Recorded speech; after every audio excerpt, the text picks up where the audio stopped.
Punchy music hits hard. This beat is not punchy.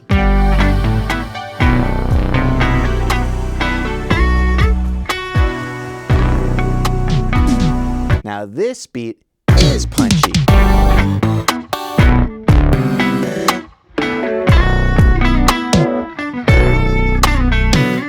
I made the beat punchy by pumping up the attack of notes, creating more space between the notes, and making the rhythm tighter. I'm going to show you how to make your music hit harder. Part 1. Pump it up. You can pump up the attack of a note by creating contrast between the attack and sustain.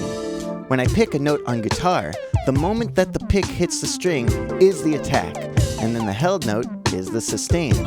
This is what it sounds like when there is almost no contrast between the attack and the sustain on guitar. Now I'll use a pick and pluck harder. With that harder pluck, the attack stands out more from the sustain, and the note is punchier. I can make it even more punchy if I use palm muting. That makes it more punchy because the sustain got even quieter. Let's take this concept into the sacred realm of sound design. Here is the sound of a bubble popping. It isn't punchy at all. In order to make it punchy, we need to emphasize the attack. On guitar, you can use your pick to do this, but how are we going to create a picking sound at the beginning of a bubble popping? There are many creative ways to do it, but one way that I really enjoy is to duplicate the bubble and then time stretch the duplicate so that it's slower. Then put a pitch shifting plugin on the duplicate that goes from really high to really low really fast. Ew! Then bounce down the duplicate so that the pitch shifting effect is baked in, and then time stretch it to be fast again. You get this distinct impact that you can play at the same time as your original bubble. This pitch shifting trick works because it adds excitement and emphasis to the attack or transient of the sound. By the way, if you'd like to add more excitement and punch to the way you learn music, you might like taking lessons with me. I'll teach you songwriting, production, guitar, really whatever you want. Another way to get punchiness in the DAW is to use compression. Let's make this bass 6 part punchier using a compressor.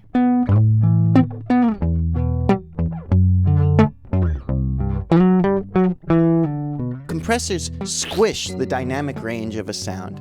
So if you could get a compressor to squish just the sustain of a sound and leave the attack alone, it would make the attack pop out because the sustain is getting squished.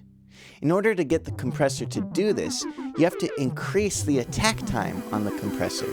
This will make it so the compressor takes longer to squish the signal, which means it will leave the attack of the kick unsquished for the most part. Here is the fully squished bass 6 part with a short attack time.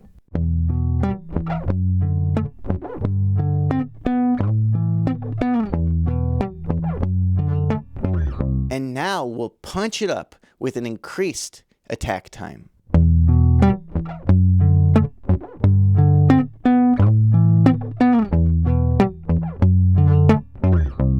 By increasing the attack time, we delay the compression a little bit so it misses the pluck of the bass note and squishes the sustain.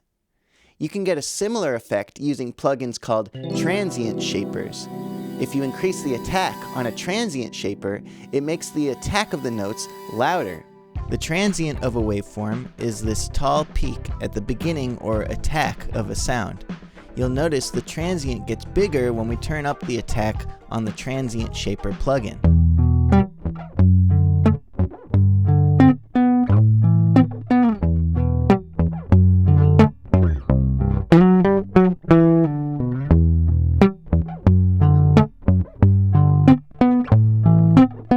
Part 2, leave empty space.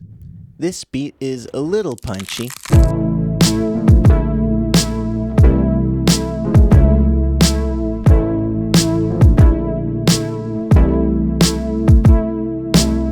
If I create more space in between the parts, it will become more punchy.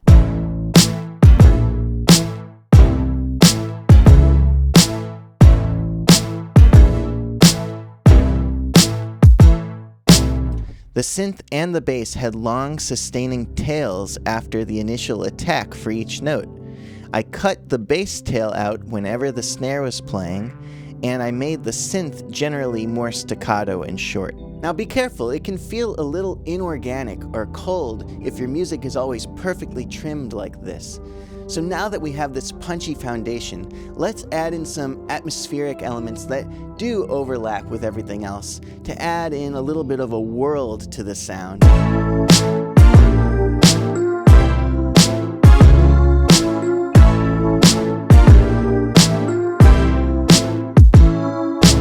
Part 3, tight rhythms. It's common for musicians to make a sound bigger by stacking lots of guitar takes on top of each other. It makes sense because if you want a huge sound like a symphony orchestra, you need a lot of instruments. So logically you would think 10 guitar tracks will sound bigger than just 2. But the more tracks you stack, the more discrepancies there are in the rhythm. So you get a big, wide, kind of flammy sound, but not a rhythmically tight sound. And this works great for big, sustained chords like the ones from this Bentley song called Way Too Long.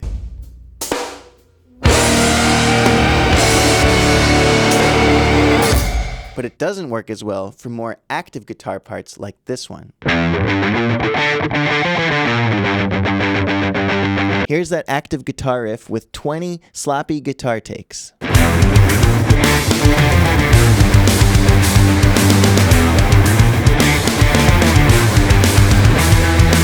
Here's that same riff with only 3 guitar takes, but they're really tight.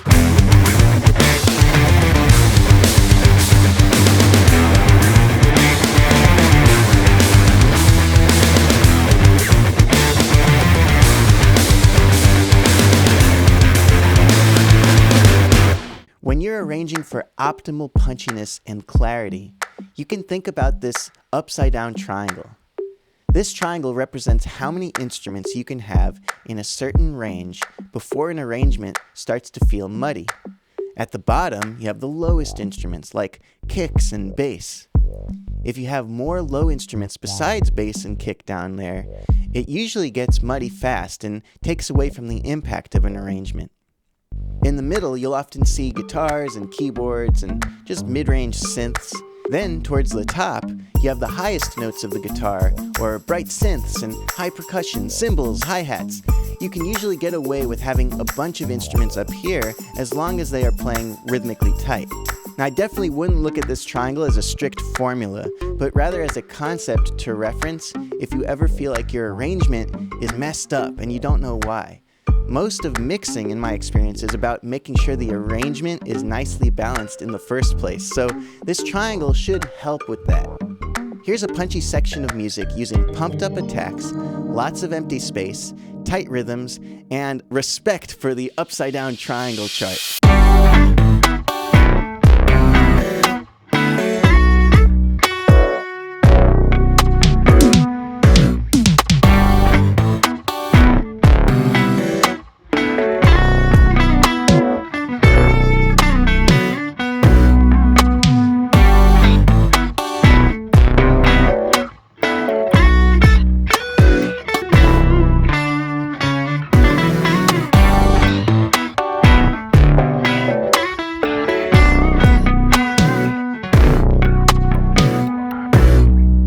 I hope you have fun bringing these hard-hitting, punchy techniques into your music, and if you'd like to work on your music with me, head on over to benlevinmusicschool.com where you can see my calendar and sign up for lessons.